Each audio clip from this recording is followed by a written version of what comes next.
Capítulo 4. Los detectives. Un agente de la Oficina de Delitos Mayores de la Comisaría del Condado de Escambia le indicó a Matthew Coward un sofá de cuero sintético lleno de bultos y le dijo que esperara allí mientras localizaba a los dos detectives. Era una mujer joven, probablemente atractiva pero con un rostro marcado por un tedio ceñudo, llevaba el cabello recogido severamente y mantenía una postura rígida bajo el marrón apagado de su uniforme de policía. Covart le dio las gracias y tomó asiento. La mujer marcó un número y habló en voz baja para que él no oyese lo que decía. «Vendrá alguien en un par de minutos», le dijo la agente tras colgar. Luego se volvió para examinar unos documentos que tenía sobre la mesa. «De modo que todo el mundo sabe a qué he venido», pensó Covart. El departamento de homicidios estaba en un edificio nuevo anexo a la cárcel del condado. Disponía de una eficaz insonorización. El ruido se perdía en la gruesa moqueta marrón y era sofocado del todo por los tabiques de corcho que separaban las mesas de los detectives de la sala de espera donde Covart aguardaba con impaciencia. Procuró concentrarse en la inminente entrevista, pero se distraía continuamente. El silencio era inquietante. Empezó a pensar en su familia. Su padre había sido director de un pequeño diario en una ciudad media de Nueva Inglaterra, una ciudad industrial que había medrado gracias a las afortunadas inversiones de grandes empresas que inyectaron dinero, savia nueva y un innegable toque de modernidad a la arquitectura local. Era una persona distante que trabajaba de sol a sol. Vestía trajes azules o grises que parecían colgar del cuerpo enjuto de una seta, era un hombre anguloso y astuto, de sonrisa difícil, con los dedos manchados de nicotina y tinta de periódico. Su padre sentía pasión por los interminables pormenores, detalles y sensacionalismos del diario. Lo obsesionaba la búsqueda de la noticia o el artículo capaz de salir en primera plana, algo que impactara, una aberración, un crimen horroroso, una fechoría escandalosa. Entonces su rigidez se relajaba y escribía con una especie de goce nervioso y excitante, como un bailarín que oyera música por primera vez tras años de silencio. Su padre era como un terrier, dispuesto a abalanzarse sobre lo que fuera e hincarle el diente con saña, dándole revolcones hasta hacerle perder el conocimiento. ¿Acaso somos tan diferentes?, se preguntó. No mucho. Su exmujer solía decir que era un romántico, como si eso fuera un insulto. Un caballero andante, pensó mientras veía entrar un hombre en la sala de espera, aunque con el corazón de un bulldog. ¿Es usted Covart?, inquirió el hombre. Covart se puso en pie. El mismo. Soy Bruce Wilcox. Y le tendió la mano. Acompáñeme, el teniente Brown llegará dentro de unos minutos. ¿Podemos hablar aquí? El detective lo condujo por un laberinto de mesas hasta llegar a un despacho acristalado, que desde un rincón presidía la zona de trabajo. En la puerta se leía: Teniente T. A. Brown. Homicidios. Wilcox cerró la puerta y se acomodó tras una mesa gris, indicando a Covart que tomara asiento frente a él. Hemos tenido un pequeño accidente de avión, dijo mientras ordenaba algunos documentos sobre la mesa. Un pequeño papercube en vuelo de instrucción. Danny tuvo que ir al lugar del siniestro y supervisar el rescate del estudiante y el piloto. Los tipos quedaron sepultados en el fondo de un pantano. Un trabajo desagradable, desde luego. Primero hay que vadear toda esa mierda para llegar al avión y luego extraer los cadáveres. Tengo entendido que se produjo un incendio. ¿Alguna vez ha tenido que manipular un cuerpo calcinado? Dios, no se lo recomiendo. Meneó la cabeza, alegrándose de haberse librado de esa misión en concreto. Covart lo examinó. Era un hombre rechoncho, de pelo largo y lacio peinado hacia atrás, mostraba una acritud distendida y rondaba los 30. Wilcox se había sacado una curiosa americana rojiza y la había colgado en el respaldo de la silla. Ahora se balanceaba en su asiento como queriendo apoyar los pies sobre la mesa. Covart vio unos hombros anchos y unos brazos fuertes, propios de alguien bastante más alto. En cualquier caso, prosiguió el detective, rescatar cadáveres es uno de los gajes del oficio. Normalmente me toca a mí, levantó el brazo y sacó músculo. Practicaba lucha en el instituto y soy bajito, así que me puedo colar en rincones pequeños. Espero que en Miami tengan técnicos y personal de rescate que se encarguen de este tipo de cosas. Aquí tenemos que hacerlo nosotros mismos. De hecho, cualquier cadáver es asunto nuestro. Primero investigamos si se trata de un asesinato, eso es fácil cuando te enfrentas a un avión calcinado, y luego llevamos los cuerpos al depósito de cadáveres. ¿Y cómo va el negocio?, preguntó Cobart. La muerte es un trabajo fijo, respondió el detective y soltó una lacónica risita. No hay paro. No hay permisos. No hay épocas de poca demanda. Solo trabajo fijo, buen trabajo. Joder, tendría que haber un gremio de detectives de homicidios, siempre hay alguien que se muere. ¿Y qué clase de asesinatos se producen aquí? Bueno, seguramente sabrá que tenemos un problema de drogas en toda la costa del Golfo. ¿No es una bonita manera de decirlo? Un problema de drogas. Suena bien, aunque yo más bien diría que se trata de un huracán de drogas. En cualquier caso, no cabe duda de que genera trabajo extra. Eso no lo sabía. Así es. Sobre todo en los 2 últimos años. ¿Y antes del tráfico de drogas? Discusiones domésticas que acaban con un cadáver. Muertes por atropello. De vez en cuando alguien dispara o apuñala por asuntos de juego, mujeres o peleas de perros. Ese es el pan de cada día en el condado. También tenemos algunos conflictos propios de grandes ciudades como Pensacola, sobre todo con los soldados. Peleas en locales, ya sabe. Hay un foco de prostitución en torno a la base, y eso también arroja navajazos y tiroteos. Navajas mariposa y pistolas del 32 con culatas de nácar.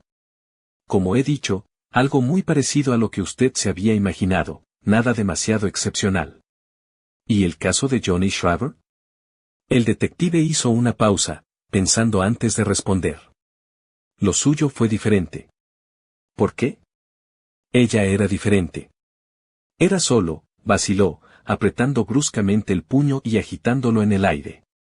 Todo el mundo lo sintió. Volvió a interrumpirse, para respirar hondo. Deberíamos esperar a que llegue Tani, en realidad, él llevó ese caso. Pensaba que se llamaba Theodore. Así es. Tani es su apodo, así llamaban a su padre, que solía regentar un pequeño negocio de curtido de cuero. Siempre tenía ese color de tintura roja en manos y brazos. Tani trabajaba con él cuando estudiaba en el instituto y en las vacaciones de verano.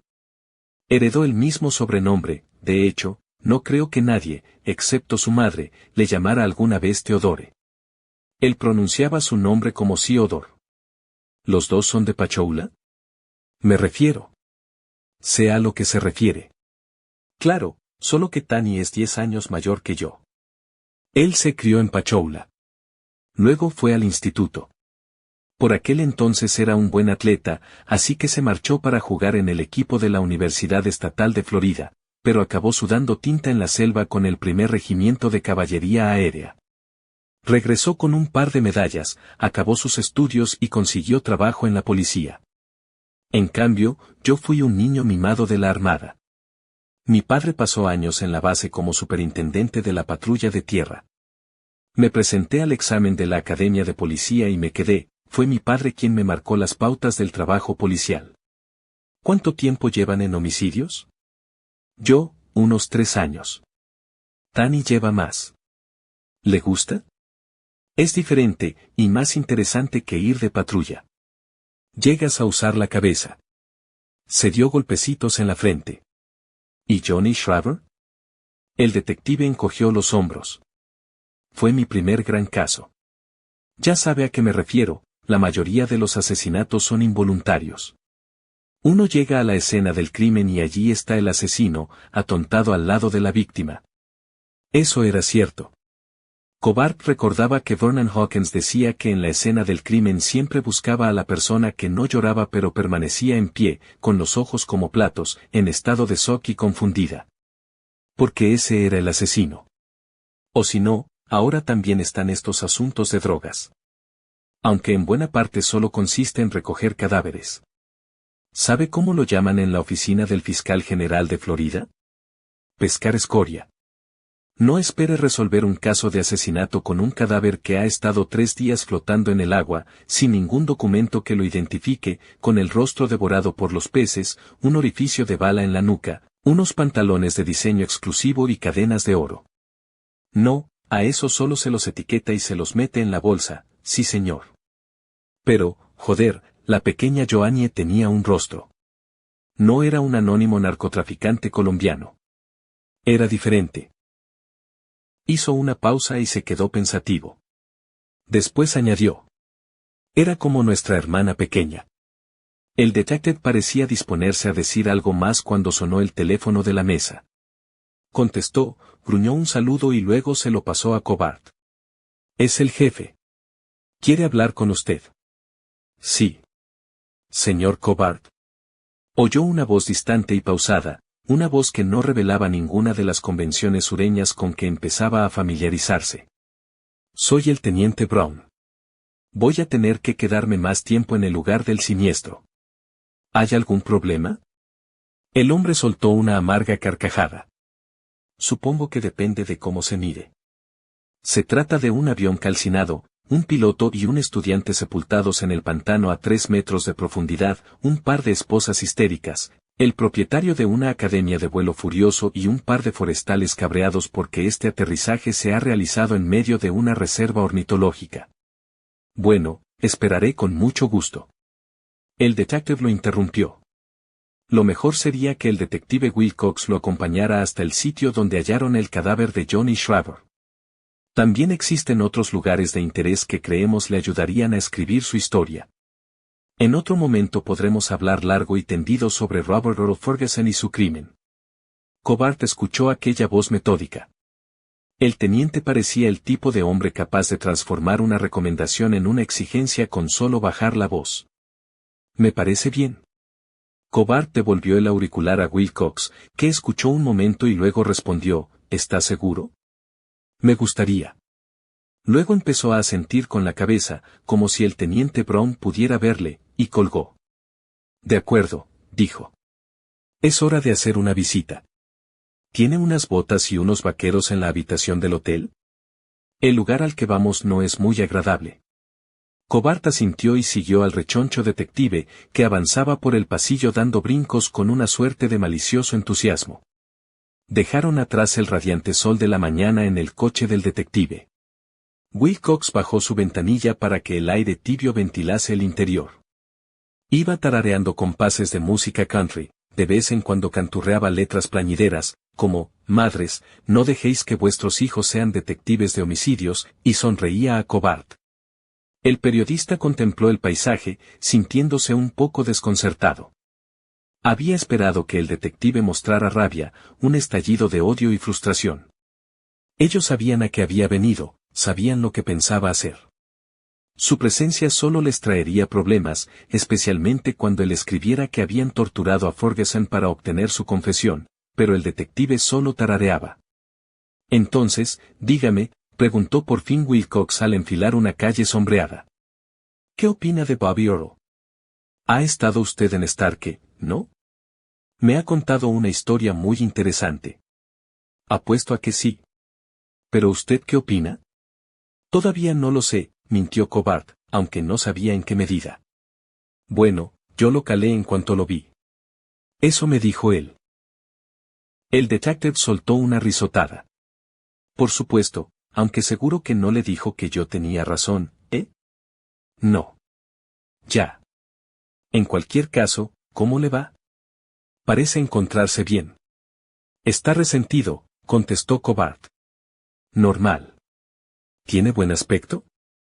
No se ha vuelto loco, si se refiere a eso. El detective rió. No, jamás pensaría que Bobby Earl puede volverse loco, ni siquiera en el corredor de la muerte. Siempre fue un hijoputa sin sentimientos. Conservó la frialdad hasta el final, cuando aquel juez le dijo dónde iba a acabar sus días. Pareció que Wilcox reflexionaba en algo, y de repente sacudió la cabeza al evocar un recuerdo. ¿Sabe, señor Cobart? Fue así desde el primer minuto de su detención. No pestañeó, no dijo nada, hasta que acabó contándonos lo ocurrido. Y cuando confesó lo hizo con serenidad. Por el amor de Dios, se limitó a los hechos. Era como si hablara de matar una mosca. Aquella noche volví a casa, pero me había emborrachado tanto que Tani tuvo que acompañarme y meterme en la cama. Estaba horrorizado. Estoy interesado en esa confesión, declaró Cobart. Eso espero. ¿Acaso no está ahí toda la historia? Se echó a reír. Bueno, va a tener que esperar a que llegue Tani. Entonces se lo explicaremos todo. Apuesto que lo harán, pensó Cobart, y preguntó. ¿Qué lo horrorizó tanto? No tanto él como lo que presentí que podía llegar a hacer. El detective no entró en detalles y giró en una esquina. Cobart vio que se acercaban al colegio donde se había producido el secuestro. Empezaremos por aquí, indicó Wilcox, y paró bajo un oscuro sauce. Aquí mismo es donde ella subió al coche. Ahora observe. Reemprendió la marcha suavemente, tomó una curva rápida a la derecha y luego otra a la izquierda, en dirección a una larga avenida con chalets apartados de la calzada y camuflados entre pinos y arbustos. Mire, nos dirigimos a casa de Joannie, así que de momento ella no tenía nada que temer, aunque ya estamos lejos del colegio. Ahora fíjese en esto. Llevó el coche hasta un stop que había en una bifurcación. En una dirección había otras casas, aún más dispersas, en la otra, unas decrépitas barracas delante de un enar abandonado teñido de un amarillo verdoso y de un derrengado granero marrón al linde de un oscuro túnel de frondosidad construido por el bosque y el sinuoso pantano. Ella habría querido ir hacia allí, dijo el detective, señalando las casas. Pero él tomó la otra dirección. Yo diría que aquí fue donde le puso la mano encima por primera vez, cerró el puño y amagó a Cobart. Es un tipo fuerte, fuerte como un toro. A lo mejor no impone, pero es lo bastante grande para destrozar a una niña de 11 años. La pequeña debió de llevarse un buen susto. Él probablemente la obligó a agacharse y pisó el acelerador. En ese instante, toda la jocosidad que había marcado el comportamiento del detective se desvaneció. Con un gesto brutal, Wilcox se acercó bruscamente a Cobart y le agarró el brazo a la altura del hombro. Mientras lo hacía, dio un acelerón y el coche salió lanzado hacia adelante, coleando brevemente sobre la gravilla suelta y la tierra. Wilcox pellizcaba con los dedos los músculos de Cobart y los zarandeó hasta hacerle perder el equilibrio en el asiento, dio un volantazo a la izquierda. Cobart dejó escapar un grito, un alarido de miedo y estupor, mientras luchaba por asirse al apoyabrazos. El coche viró entonces bruscamente, derrapó en una esquina y Cobart dio bandazos contra la puerta. El detective lo agarró con más fuerza. Él también gritaba, y profería palabras sin sentido con la cara enrojecida por el esfuerzo. En cuestión de segundos, habían pasado las barracas y daban bote sobre un camino salpicado de baches, perdiéndose en el frescor de las sombras proyectadas por el envolvente bosque. Los oscuros árboles parecían abalanzarse sobre ellos mientras el coche avanzaba a velocidad de vértigo. El motor rugía y Cobart se quedó petrificado, esperando empotrarse en la muerte. Grite. Le ordenó de pronto el detective. ¿Qué? Vamos, grite. Chilló. Grite pidiendo auxilio, maldita sea. Cobart se quedó mirando su cara rubicunda y sus ojos enajenados. Las voces de ambos hombres eclipsaron el ruido del motor y los neumáticos que arañaban la carretera. ¡Basta ya! Gritó Cobart. ¿Qué demonios pretende? Sombras y ramas azotaban el coche al pasar y se abalanzaban sobre ellos desde los márgenes de la carretera como jaurías de fieras. Deténgase, maldita sí, deténgase. De pronto, Wilcox lo soltó, agarró el volante con las dos manos y al mismo tiempo dio un frenazo. Cobart estiró el brazo para no empotrarse contra el parabrisas, el coche vibró y paró en seco con un chirrido. ¡Listo!, exclamó el detective, y apuró la respiración. Le temblaban las manos. ¿Se ha vuelto loco?, gritó Cobart. ¿Quiere que nos matemos? El detective no contestó. Se limitó a apoyar la cabeza en el respaldo y a respirar hondo, como intentando recobrar el dominio perdido en el trayecto suicida. Luego se volvió hacia Cobart y, clavando en él sus ojos pequeños y entornados, dijo: «Relájese, señor periodista. Eche un vistazo alrededor. Por el amor de Dios, ¿Para qué ha montado todo ese numerito? Solo quería ponerlo un poco en situación. Cobart respiró hondo. ¿Conduciendo como un loco e intentando matarnos? No, respondió el detective, y le dedicó una sonrisa radiante. Quería mostrarle lo fácil que le resultó a Ferguson arrancar a esa niña de la civilización para meterla en la puta selva. Eche un vistazo. ¿Cree que aquí alguien podría oírle si gritara pidiendo ayuda? ¿Quién iba a acudir? Observe este lugar, Cobart. ¿Qué ve?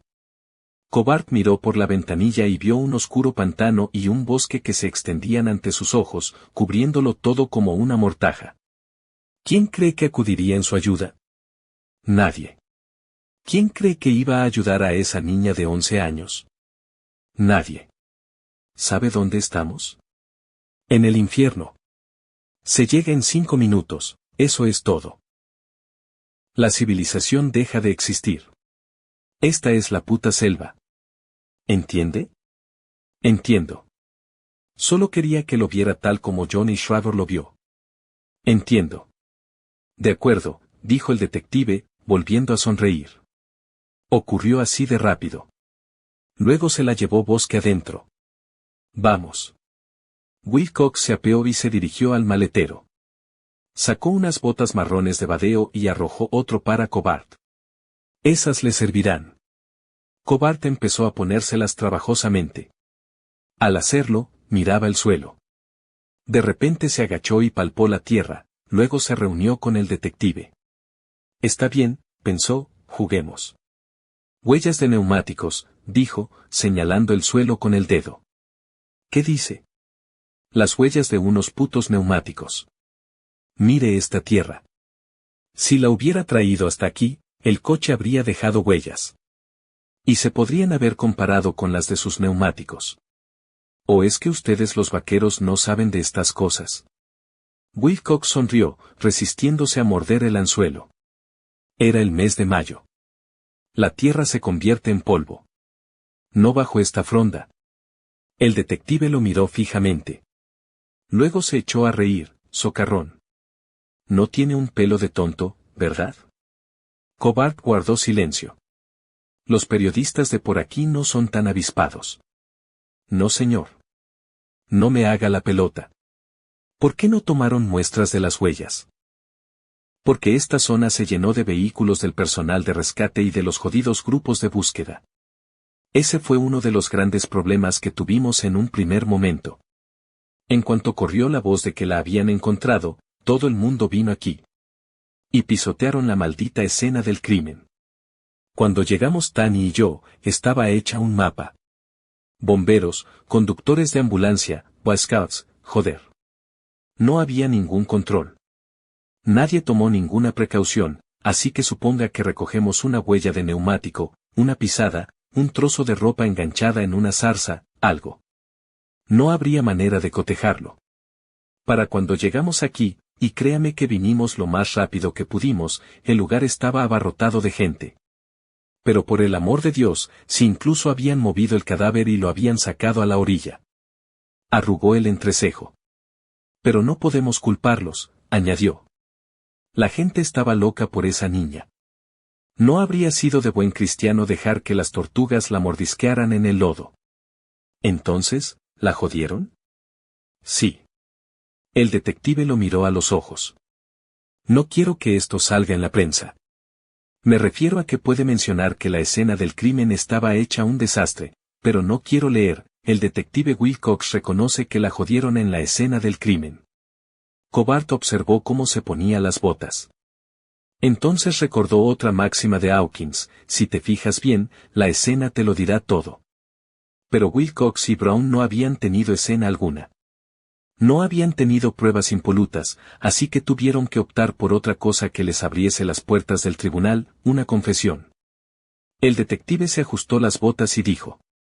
Vamos, Urbanita. Deje que le enseñe un buen lugar para morir. Echó a caminar por el bosque, haciendo crujir los matorrales al pasar. El lugar en que Johnny Shrader había muerto era oscuro y estaba rodeado de algas y lianas, con ramas salientes que tapaban el sol como una cueva natural. Era un pequeño claro cubierto de lodo y agua negra, unos 3 metros sobre el nivel del pantano. Se encontraban a escasos 50 metros del coche, pero el recorrido había sido accidentado. Cobart tenía arañazos en las manos y el rostro de apartar los espinos a su paso, estaba empapado en sudor, y las gotas que le caían por la frente le escocían los ojos. Cuando llegó al pequeño claro, pensó que allí había algo enfermizo. Por un terrible instante imaginó que su propia hija estaba allí, y se quedó sin respiración. Piensa una buena pregunta, se repitió mientras miraba al detective. Algo para romper el frío lazo que le había echado al cuello su propia imaginación. ¿Cómo pudo llegar hasta aquí con la niña pataleando y dando gritos? Dijo al cabo. Pensamos que estaba inconsciente. Sería solo peso muerto. ¿Cómo? No tenía heridas defensivas en las manos ni en los brazos. No había indicios de que se defendiera, ni rastro de piel bajo las uñas. En cambio, tenía una fuerte contusión en la sien, el forense cree que llevaba bastante tiempo inconsciente. Supongo que eso es un consuelo, al menos no debió de ser muy consciente de lo que le estaba ocurriendo.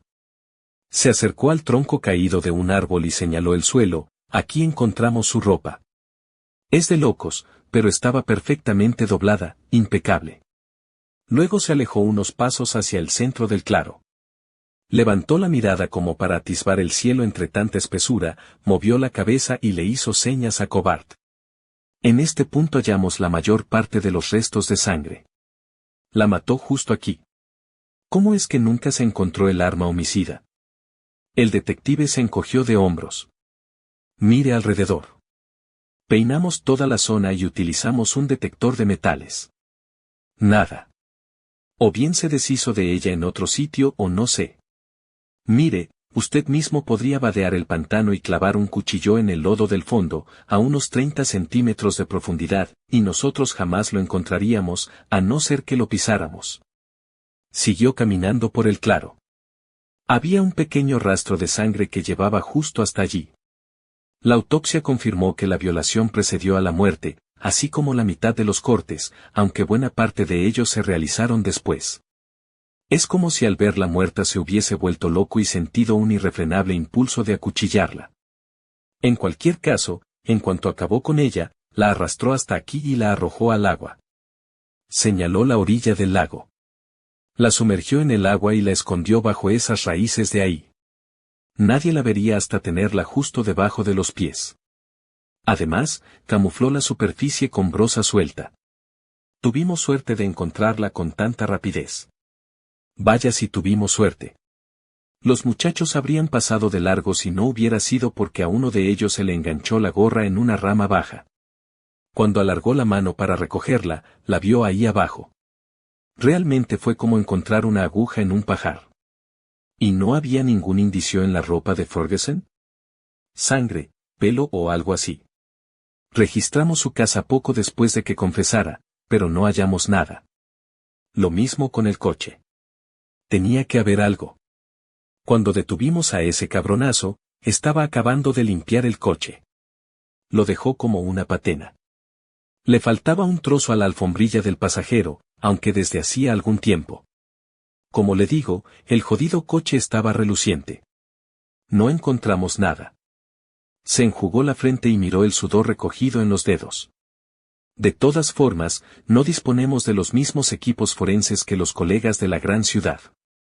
Quiero decir que no es que estemos en la prehistoria o algo así, pero aquí el trabajo de laboratorio va lento y no es del todo fiable.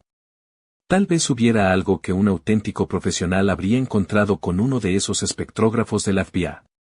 Nosotros no encontramos nada. Lo intentamos por todos los medios, pero en vano. Hizo una pausa. Bueno, en realidad hallamos una cosa, aunque no sirvió de nada.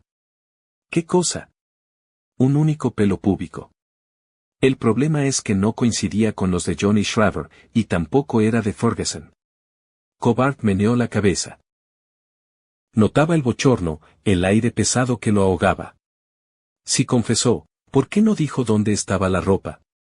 ¿Por qué no dijo dónde había escondido el cuchillo?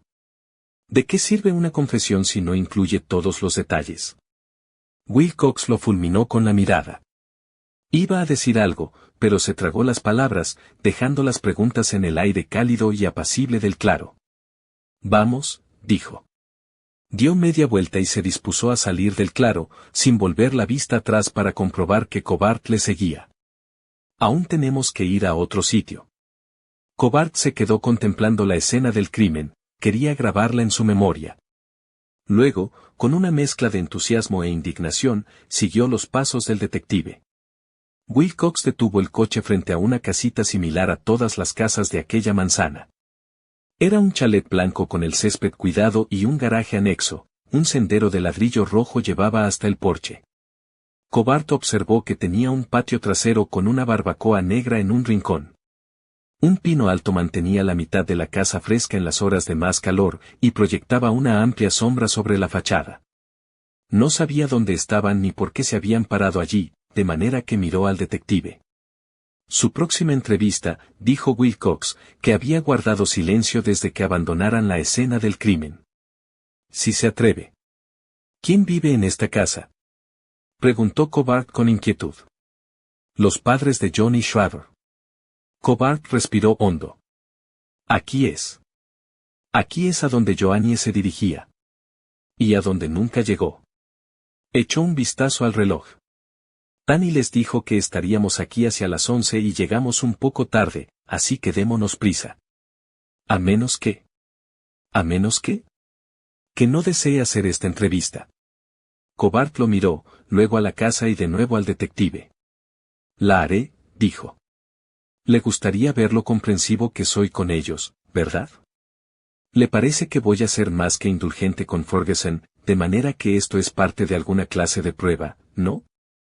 El detective apartó la mirada. No. Wilcox se removió en el asiento y lo miró fijamente.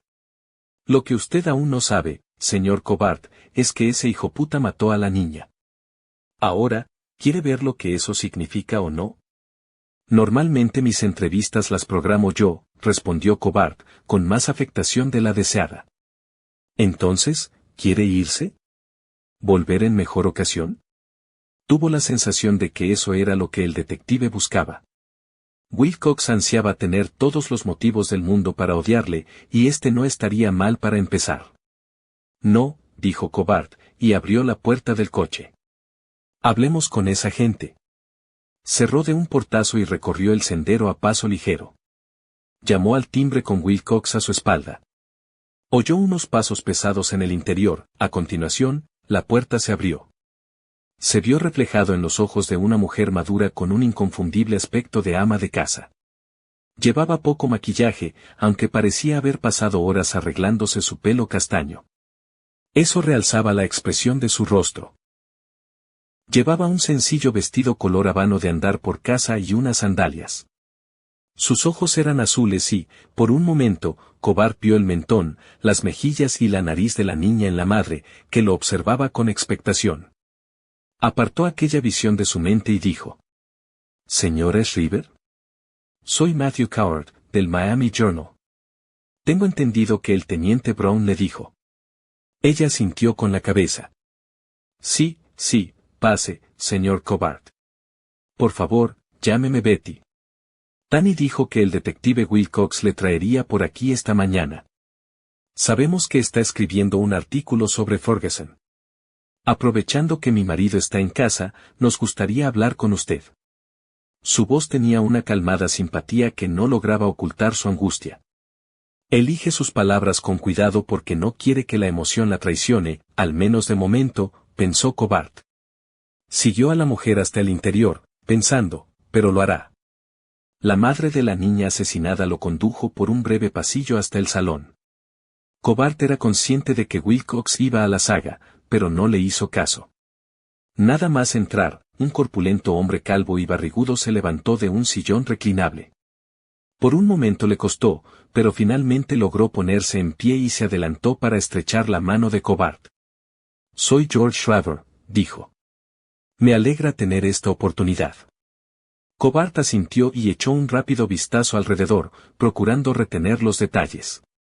El salón, al igual que el exterior, Era moderno y elegante, los muebles, en cambio, eran sencillos, y en las paredes colgaban cuadros de vivos colores. Tenía algo de acogedor y a la vez de caprichoso, como si cada detalle de aquel salón lo hubieran dispuesto sin tener en cuenta los demás, por mero deseo, no necesariamente porque combinara con otra cosa.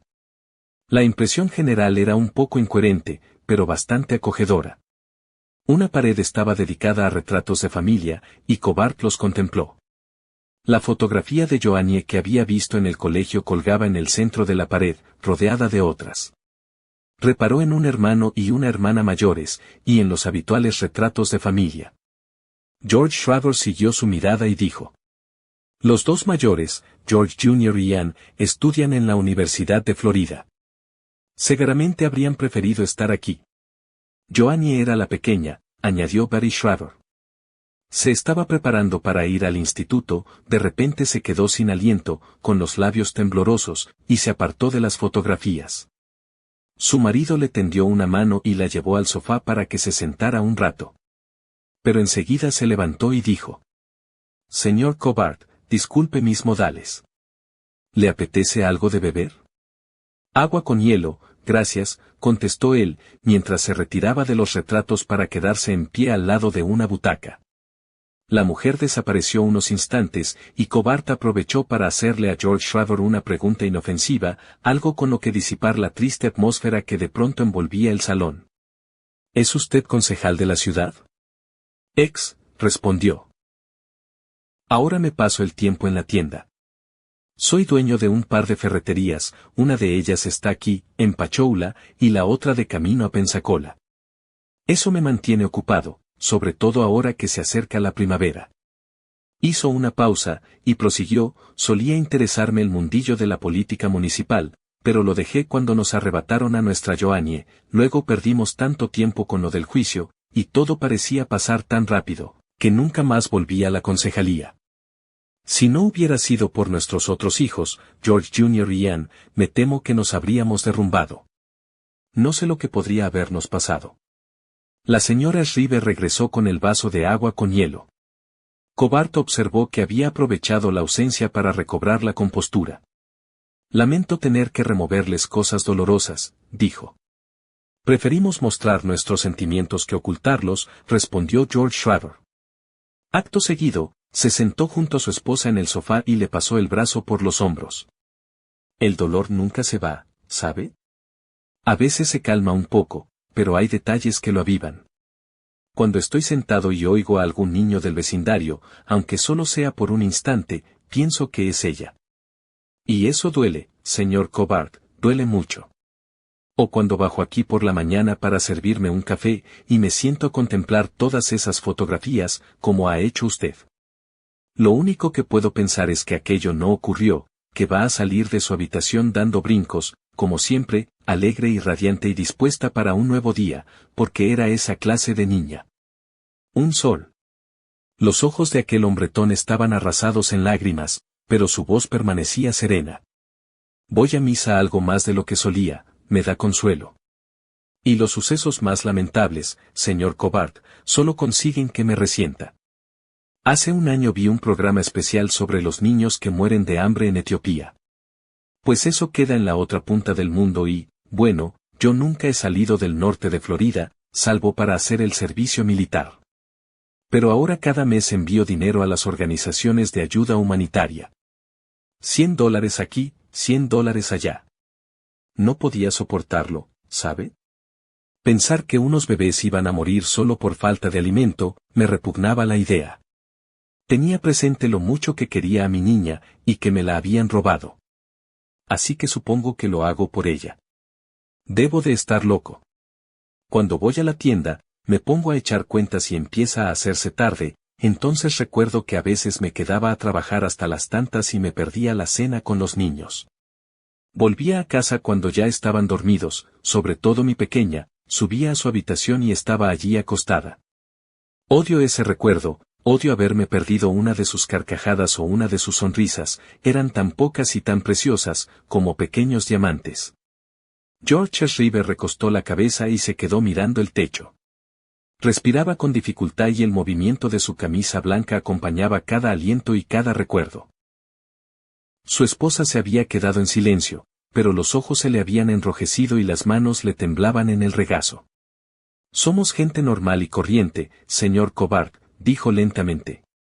George ha trabajado duro y ha llegado a ser alguien en la vida para que nuestros hijos lo tengan más fácil. George Jr. será ingeniero, y a Anne se le dan muy bien las ciencias. Puede que vaya a la facultad de medicina. De repente sus ojos brillaron de orgullo. ¿Se lo imagina? Un médico en la familia. Sabe, hemos trabajado duro para que ellos puedan llegar más lejos. Quisiera preguntarles qué opinan de Robert Earl Ferguson, dijo Cobard con tacto. Hubo un largo silencio. Betty Shriver respiró hondo antes de responder. Es un odio que va más allá del odio. Es una espantosa ira contraria al espíritu cristiano, señor Cobard, es solo una ira oscura y terrible que llevamos dentro y que nunca desaparece. Su marido sacudió la cabeza. Hubo un tiempo en que lo habría matado con mis propias manos sin vacilar. No sé si todavía pienso lo mismo. Sabe, señor Cobard, esta es una comunidad conservadora, la gente va a misa, saluda la bandera, bendice la mesa antes de comer y vota al Partido Republicano ahora que los demócratas han olvidado sus principios. Yo diría que, si parara al azar a 10 tipos en la calle y se lo preguntara, le dirían, no, no lleven a ese tío a la silla eléctrica, tráiganlo de vuelta aquí y dejen que nosotros nos encarguemos de él. Hace 50 años lo habrían linchado, que digo, hace menos de 50. Supongo que las cosas han cambiado. Pero cuanto más se alarga esto, más convencido estoy de que nosotros también hemos sido condenados, no solo él. Pasan los meses y los años. Él tiene a todos esos abogados a su servicio, y nosotros nos enteramos de que hay otra apelación, otra vista, otro algo, y eso nos lo trae todo de vuelta a la memoria. Nunca tendremos la oportunidad de superarlo, que no es que se pueda, pero al menos deberíamos tener la oportunidad de seguir adelante con lo que nos queda de vida, aunque todo carezca ya de sentido. Suspiró y sacudió la cabeza. Es como si viviéramos con él en una especie de prisión. Al cabo de unos segundos, Cobard preguntó. ¿Pero ustedes saben cuál es mi propósito? Sí, señor, contestaron al unísono. Díganme, ¿qué saben? Quiso saber. Betty Shriver se inclinó hacia adelante. Sabemos que está investigando el caso, comprobando que no se cometiera ninguna injusticia al respecto. ¿Me equivoco? Algo así. ¿Y cuál cree que fue la injusticia? Indagó George Shriver, en un tono afable, curioso y exento de ira. Bueno, eso mismo les pregunto yo. ¿Qué les pareció el juicio? Ese bastardo fue condenado, y eso es lo único que, respondió alzando la voz. Pero su esposa le puso la mano en la pierna y él pareció calmarse. Presenciamos todo el juicio, señor Cobard, dijo Barry Shriver. Cada minuto. Lo vimos allí sentado. En sus ojos había una especie de miedo, una especie de terrible ira hacia todos. Me dijeron que odiaba Pachoula, que odiaba a todos sus habitantes, blancos y negros, sin distinción. Podía percibirse ese resentimiento cada vez que se removía en su asiento. Supongo que el jurado también lo percibió. ¿Y las pruebas? Le preguntaron si lo había hecho y dijo que sí. ¿Quién diría algo así si no fuese cierto? Confesó que lo había hecho él. Esas fueron sus palabras. Fueron sus palabras, maldita sea. Se hizo de nuevo el silencio, antes de que George Shriver añadiera. Bueno, la verdad es que a mí me preocupaba que no tuvieran más pruebas contra él. Hablamos horas y horas con Tanny y el detective Wilcox sobre eso. Tanny se sentaba justo donde ahora está usted, noche tras noche. Nos explicaba lo ocurrido, y que el caso era peliagudo. Por suerte, por un cúmulo de circunstancias terminó ante los tribunales. Dios mío, puede que nunca hubieran encontrado a Joanie, eso también fue una suerte. Ojalá hubieran tenido más pruebas, sí señor, ojalá. Pero bastó con eso. Tenían su declaración y eso ya era mucho para mí. Ya, pensó Cobard. Al cabo de un momento, la mujer preguntó en voz baja. ¿Va a escribir un artículo? Cobart asintió con la cabeza y respondió. Aún no sé muy bien qué clase de artículo. ¿Qué ocurrirá? No lo sé. Ella frunció el entrecejo e insistió. ¿Le ayudará, no? Eso no lo sé. Pero difícilmente lo perjudicará, ¿verdad? Cobart volvió a asentir. Eso es cierto. Después de todo, está en el corredor de la muerte. No tiene nada que perder. Me gustaría verlo allí, dijo Barry Shriver. Luego se puso en pie y le pidió que la siguiera. Recorrieron un pasillo y llegaron a un ala de la casa. Ella se detuvo ante una puerta y cogió el pomo, sin abrirla. Ojalá yo estuviera allí hasta que lo juzgue el Creador. Entonces tendría que responder por todo ese odio con que nos robó a nuestra niña. No le desearía la vida, no señor, no se la desearía. Es más, ni siquiera desearía su muerte. Pero usted haga lo que tenga que hacer, señor Cobart. Solo recuerde esto. Y abrió la puerta. Cobart miró el interior y vio la cama de una niña. Las paredes estaban empapeladas de rosa y blanco y un suave volante rodeaba la cama. Había muñecos de peluche con grandes ojos tristones y dos móviles brillantes colgaban del techo, fotografías de bailarinas y un póster de Mary Lou Retton, la gimnasta, decoraban las paredes. También había un anaquel lleno de libros, entre ellos Misty de Chinketic, Belleza Negra y Mujercitas. Sobre el escritorio vio una graciosa fotografía de Joannie con un estrafalario maquillaje y vestida como una chica de los locos años 20, junto a la fotografía, una caja rebosaba bisutería de colores chillones. En la esquina de la habitación había una casa de muñecas grande repleta de figuras y una boa rosa de peluche asomaba por el borde de la cama. Estaba así la mañana en que se fue para no volver jamás. Y así se quedará, dijo Barry Shriver. Luego dio media vuelta de repente, con los ojos llenos de lágrimas, llorando desde lo más hondo de su corazón. Por un instante se quedó mirando la pared, respirando agitadamente. Luego se alejó tambaleándose, para desaparecer por otra puerta que cerró tras ella, aunque no lo suficiente para acallar el doloroso llanto que resonó en toda la casa. Cobart se asomó al pasillo y vio que el padre de la niña seguía sentado, mirando absorto al frente, inmóvil, y que las lágrimas le resbalaban por las mejillas. Cobart quiso cerrar los ojos, pero se encontró contemplando con morbosa fascinación el cuarto de la pequeña. Todos los objetos infantiles, las chucherías y los adornos se le echaron encima y, por un instante, creyó que le faltaba la respiración. Cada sollozo de la madre parecía oprimirle el pecho. Pensó que se iba a desmayar, pero salió de la habitación, convencido de que nunca iba a olvidarla, e hizo un gesto con la cabeza a Wilcox. Por un instante quiso disculparse y dar las gracias a George Shriver, pero supuso que sus palabras sonarían vacías como la agonía de aquellos padres. Así que, de puntillas cual ladrón de almas, se marchó sigilosamente. Cobart tomó asiento sin mediar palabra en el despacho del teniente Brown. Wilcox se sentó al otro lado de la mesa y se puso a hojear un grueso expediente marcado, Shriver. No se habían hablado desde que salieron de la casa. Cobart contempló largamente un enorme roble cuyas ramas se agitaban bajo una repentina brisa más allá de la ventana. De pronto, Wilcox encontró lo que buscaba y arrojó un sobre de papel manila encima de la mesa, justo delante de él. Mire, le espetó a Cobart. Le vi echar un buen vistazo a esa preciosa fotografía de Joannie que cuelga en el salón de los Shriver. Creí que tal vez le gustaría ver el aspecto que tenía después de que Ferguson acabara con ella. Cobart recogió el sobre sin responder y sacó las fotografías. La peor era la primera, la niña tendida sobre una camilla en la sala del forense, antes de iniciarse la autopsia. Tierra y sangre todavía desdibujaban sus rasgos. Estaba desnuda, y su cuerpo apenas empezaba a dar muestras de madurez. Cobart vio unas heridas de arma blanca en el tórax que le rebanaban los pechos en flor. El cuchillo también le había perforado el estómago y la entrepierna en una docena de puntos.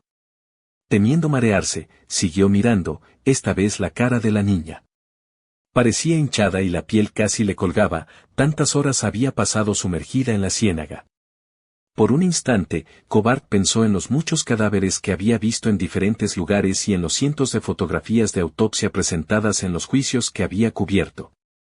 Volvió a mirar los restos de Joannie y advirtió que, pese a todo el mal que le habían hecho, había logrado conservar su identidad de niña. La llevaba grabada en el rostro, incluso después de muerta. Y a Cobart eso pareció dolerle aún más. Empezó a hojear las demás, en su mayoría fotografías de la escena del crimen que mostraban su imagen tras haber sido rescatada del pantano. Asimismo, comprobó cuánto tenía de verdad lo que le había explicado Bruce Wilcox: cientos de huellas embarradas rodeaban el cuerpo.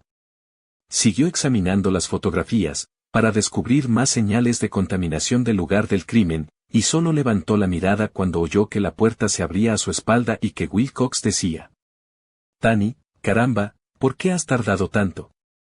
Cobart se puso en pie, dio media vuelta y su mirada se encontró con la del teniente Theodore Brown. «Encantado, señor Cobart», dijo el policía tendiéndole la mano. Cobart se la estrechó sin saber qué decir.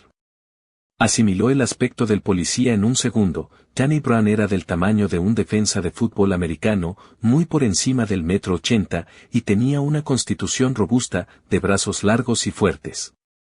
Llevaba el pelo al rape y usaba gafas. Y era negro, de un llamativo e intenso ónice oscuro. ¿Algún problema?, preguntó Tanny Brown. No, respondió Cobart, recobrando la compostura. No sabía que usted era negro. Vaya. Ustedes los tipos de ciudad se creen que aquí todos somos unos guaperas como Wilcox, ¿no? No. Solo que me sorprende. Lo siento. Tranquilo. De hecho, prosiguió el policía con su voz firme y sin acento, estoy acostumbrado al factor sorpresa. Pero si fuera a Mobile, Montgomery o Atlanta, se encontraría con que allí hay muchos más rostros negros con uniforme de los que se imagina. Todo cambia, incluso la policía, aunque dudo que usted lo crea así. ¿Por qué? Porque la única razón que le trae aquí es que se ha tragado la mierda que ese cabronazo asesino y sus abogados le han contado. Cobart se limitó a tomar asiento y observar cómo el teniente cogía la silla que Wilcox había ocupado, mientras el detective echaba mano de una plegable y se sentaba a su lado. ¿Se lo cree?, preguntó Brown bruscamente. ¿Por qué? ¿Es importante para usted saber si me lo creo? Bueno, podría simplificar las cosas. Si usted me dice que sí, que cree que al muchacho le sacamos la confesión a golpes, entonces no tendríamos mucho de qué hablar, porque yo le diría que no lo hicimos, que es absurdo. Y usted podría escribir eso en su libretita y no se hablaría más del tema. Publicaría su artículo y que sea lo que Dios quiera. No simplifiquemos tanto, replicó Cobart. Ya. Bien, ¿qué quiere saber? Quiero saberlo todo. Desde el principio. Sobre todo, que les hizo ir a por Ferguson, pero también me gustaría saberlo todo sobre la confesión. Y no omita ningún detalle. ¿No es eso lo que diría a alguien antes de tomarle declaración? Tanny Brown acomodó su corpachón en la silla y sonrió, pero no porque le hiciera gracia. Precisamente eso es lo que yo diría, confirmó. Se removió en la silla, pensativo, aunque sin apartar la vista de Cobart. Robert Earl Ferguson encabezaba la reducida lista de sospechosos desde que descubrimos el cuerpo de la niña. ¿Por qué? Era sospechoso de otras agresiones. ¿Qué otras agresiones? Media docena de violaciones en el condado de Santa Rosa, y en la frontera con Alabama, cerca de Atmore y Bemenat. ¿Qué pruebas tiene de ello? Brown negó con la cabeza. No hay pruebas. Físicamente, encajaba con el retrato robot que pudimos reconstruir, en colaboración con detectives de esos lugares. Y las violaciones coinciden todas con momentos en los que él abandonaba la universidad para irse de vacaciones y visitar a su abuela. Sí. ¿Y qué? Y eso es todo. Cobart permaneció un instante en silencio. ¿Eso es todo? ¿No hay pruebas que lo vinculen a esas agresiones? Me imagino que mostrarían su fotografía a esas mujeres. Sí, pero ninguna pudo identificarlo. Y el pelo que encontraron en su coche, que no pertenecía a Johnny Shriver, ¿lo cotejaron con las víctimas de esos otros casos? Sí. ¿Y? No se halló relación alguna. ¿El modus operandi de esas agresiones fue el mismo que en el caso de Johnny Shriver? No. Cada caso presentaba ciertas similitudes, pero también había aspectos diferentes. En 2 de ellos empleó un arma de fuego para intimidar a las víctimas y en el resto un arma blanca. A un par de mujeres la siguieron hasta sus casas, a la otra la agredieron mientras hacía footing. No pudimos determinar un patrón sistemático. ¿Las víctimas eran blancas?, preguntó Cobart. Sí. ¿Jóvenes, como Johnny Shriver? No. Todas eran adultas. Cobart hizo una pausa y luego preguntó. Teniente, ¿sabe cuáles son las estadísticas del FBI sobre violaciones de negros a blancas? Sé que usted me lo va a decir. Menos del 4% de los casos denunciados en todo el país. Es una rareza, pese a tanto estereotipo y tanta paranoia. ¿Cuántos casos de violaciones de negros a blancas ha tenido en Pachoula antes de Ferguson? Ninguno, que yo recuerde. Y no me sermonee sobre estereotipos. Brown miraba a Cobart, y Wilcox cambió de posición en su silla. Las estadísticas no dicen nada, añadió tranquilamente. Ah, ¿no? Vale. Pero él estaba en casa, de vacaciones. Así es. Y a nadie le caía muy bien. O eso he oído. Correcto. Era una rata de alcantarilla que miraba a todo el mundo por encima del hombro. Cobart lo observó un momento y luego dijo. ¿Sabe lo ridículo que suena eso? Una persona que no es bien recibida viene a ver a su abuela y ustedes quieren acusarla de violación. No me extraña que no le gustara estar aquí. Danny Brown refunfuñó algo, pero luego calló. Durante unos segundos clavó la mirada en Cobart, como intentando penetrar en su interior. Finalmente, respondió despacio. Sí. Sé lo ridículo que suena. Sus ojos se entornaron. Cobart se inclinó hacia adelante en la silla. No logrará ponerme nervioso, pensó, y con voz firme dijo. ¿Por eso fue primero a casa de su abuela, a buscarlo? Eso es. Brown se disponía a añadir algo cuando, de pronto, cerró la boca. Cobart notaba la tensión entre ambos y sabía lo que el teniente iba a decir en aquel preciso instante.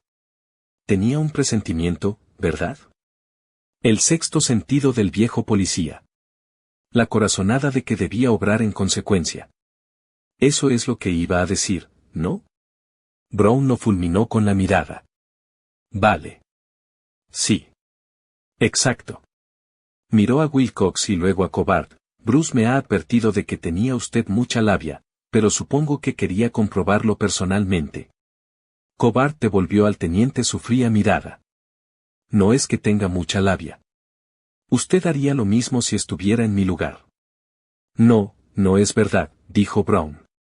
Yo no intentaría ayudar a ese asesino hijo de puta a salir del corredor de la muerte. Ambos guardaron silencio. Al cabo de unos momentos, Brown dijo. Esto no es justo. Exacto, si lo que usted pretende es convencerme de que Ferguson es un mentiroso. Brown se puso en pie y empezó a pasearse por el despacho, al parecer reflexionando.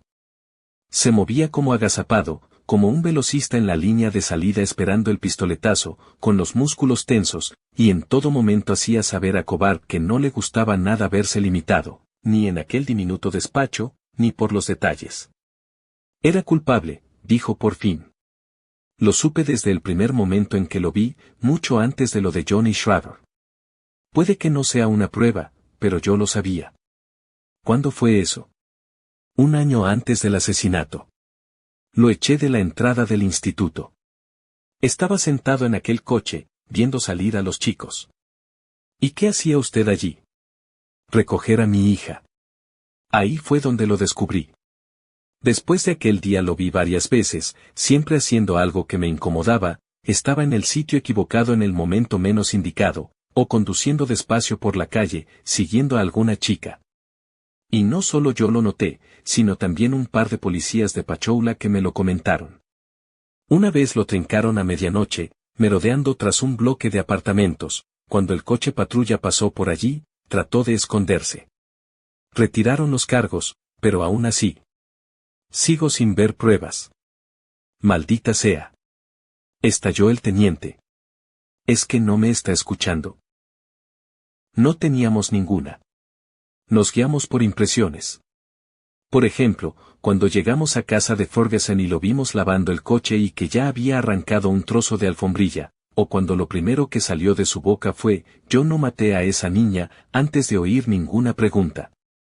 Y por la manera de sentarse en la sala de interrogatorios, riendo porque sabía que no teníamos pruebas. Todas esas impresiones eran algo más que mero instinto, porque el muy cabrón acabó hablando. Y, sí señor, todas esas impresiones resultaron absolutamente fundadas, porque al final confesó haber matado a la niña. Entonces, ¿dónde está el cuchillo? ¿Dónde está su ropa cubierta de sangre y lodo? Eso no lo dijo. ¿Explicó que la estuvo esperando a la salida del colegio? ¿Cómo la metió en el coche? ¿Lo que le dijo? ¿Si ella se resistió? ¿Qué les contó Ferguson? Maldita sea, léalo usted mismo. El teniente Brown sacó unos papeles de la carpeta que tenía sobre la mesa y los arrojó hacia Cobart. Este bajó la mirada y vio que se trataba de la copia oficial de la confesión, transcrita por un taquígrafo judicial. Era breve, de solo 3 páginas. Los 2 detectives le habían leído todos sus derechos, en especial el derecho a un abogado.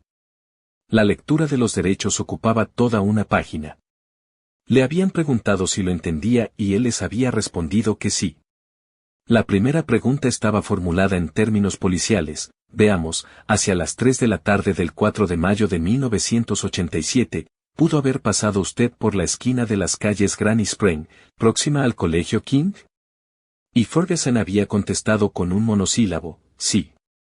Entonces los detectives le habían preguntado si había visto a la niña, en lo sucesivo Johnny Shriver, y una vez más su respuesta había sido una simple afirmación. Después pasaron a reconstruir minuciosamente los hechos, y cada vez que preguntaban algo recibían una respuesta afirmativa, aunque ninguna matizada con el menor detalle. Cuando le habían interrogado sobre el arma y otros aspectos cruciales del crimen, él había contestado que no lo recordaba. La pregunta final estaba pensada para establecer la premeditación. Era la que había llevado a Ferguson al corredor de la muerte. ¿Aquel día fue usted a aquel lugar con la intención de secuestrar y asesinar a una niña? Y, de nuevo, él respondió con un sencillo y terrible, sí. Cobart meneó la cabeza. Ferguson no había articulado más que una única palabra, sí, una y otra vez. Cobart se volvió hacia Brown y Wilcox. No es precisamente un modelo de confesión, ¿no? Wilcox, que había permanecido sentado, aquejado de una creciente frustración, acabó levantándose con la cara enrojecida y amenazó al periodista. ¿Qué cojones quiere? Maldita sea, estoy tan seguro de que Ferguson mató a esa niña como de que ahora estoy aquí de pie. Pero usted es tan imbécil que no quiere oír la verdad. ¿La verdad? Cobart negó con la cabeza y Wilcox estalló. El detective se abalanzó desde el otro lado de la mesa y agarró al periodista de la chaqueta, arrastrándolo hasta sus pies. Me está cabreando, gilipollas. Y más le vale que no me cabree. Brown se lanzó para sujetar a su compañero con una mano y apartarlo de un empujón, dominando fácilmente a aquel hombre enjuto y más pequeño que él. No dijo nada, ni siquiera cuando Wilcox se volvió hacia él farfullando con rabia apenas controlada. Luego se volvió hacia Cobart, pero acabó saliendo de la oficina, con los puños apretados y sin poder articular palabra. Cobart se recompuso la chaqueta y se dejó caer en la silla pesadamente. Respiraba agitadamente y la adrenalina le palpitaba en las sienes. Tras unos momentos de silencio, lanzó una mirada a Brown. ¿No irá a decirme ahora que no golpeó a Ferguson y que en las 36 horas de interrogatorio en ningún momento perdió la paciencia? El teniente arrugó el entrecejo, como intentando evaluar el daño causado por aquel arrebato de ira. Luego sacudió la cabeza y dijo: No, la verdad es que la perdió. 1 o 2 veces, antes de que yo lo refrenara. Pero solo abofeteó a Ferguson. ¿No le dio ningún puñetazo en el estómago? No que yo sepa. ¿Y las guías de teléfonos? Un viejo truco, dijo Brown enarcando las cejas. Pero no las usó, pese a lo que diga Ferguson. El teniente se volvió para mirar por la ventana. Al cabo de un rato dijo: Señor Cobard, creo que no se lo haré entender. La muerte de esa pequeña ha sacado a todo el mundo de sus casillas y aún está presente. Pero a nosotros, que tuvimos que llevar el caso a pesar del desastre emocional, nos ha tocado la peor parte. Ha sido un golpe durísimo. Nosotros no éramos ni buenos ni malos, solo queríamos atrapar al asesino. Yo me pasé 3 noches en vela, ninguno de nosotros podía pegar ojo. Pero lo atrapamos, y ahí estaba él, sonriéndonos como si nada hubiera pasado. No culpo a Bruce Wilcox por haber perdido un poco la paciencia, es más, creo que todos teníamos los nervios de punta. Y aún entonces, con esa confesión, que si bien, como usted dice, no es modélica, si fue lo máximo que pudimos arrancarle a ese hijo de puta, aún entonces, el asunto era muy delicado. Esta condena pende de un hilo muy fino, todos lo sabemos. Entonces aparece usted, haciendo preguntas, y como cada una de esas preguntas va desgastando un poco más ese hilo, nos ponemos un poco furiosos. Oiga, le pido disculpas por el comportamiento de mi colega. No quiero que se revoque esta condena, porque entonces no podría mirar a los Shriver a la cara, ni a mi propia familia, ni siquiera podría mirarme a mí mismo. Quiero que ese hombre pague por lo que hizo. El teniente esperó la reacción de Cobard. Este tuvo una repentina sensación de éxito y decidió consolidar su ventaja. ¿Qué políticas siguen en su departamento respecto a entrar con armas en las salas de interrogatorios? No está permitido, y todos los agentes lo saben. El sargento de servicio lo comprueba. ¿Por qué? ¿Le importaría ponerse en pie un momento? Brown se encogió de hombros y se levantó de la silla. Ahora enséñeme los tobillos. Pareció sorprendido. No entiendo. Con su permiso, teniente. Brown lo miró con ceño. ¿Es esto lo que quiere ver? Levantó la pierna y puso el pie encima de la mesa, levantando la pernera del pantalón. En el tobillo, sujeta a la pantorrilla, llevaba una funda de piel marrón con una pistola del calibre 38. Bajó la pierna. ¿Apuntó usted con esa arma a Ferguson y le dijo que lo mataría si no confesaba? En absoluto. Una fría indignación recorrió la voz del detective. ¿Y nunca apretó el gatillo con la recámara vacía? No. Entonces, ¿cómo podía saber Ferguson que usted llevaba esa pistola si no se la enseñó? Brown lo miró fijamente desde el otro lado de la mesa, con una gélida rabia en los ojos. La entrevista ha terminado, dijo, señalando la puerta. Se equivoca, replicó Cobard, subiendo la voz. Acaba de empezar.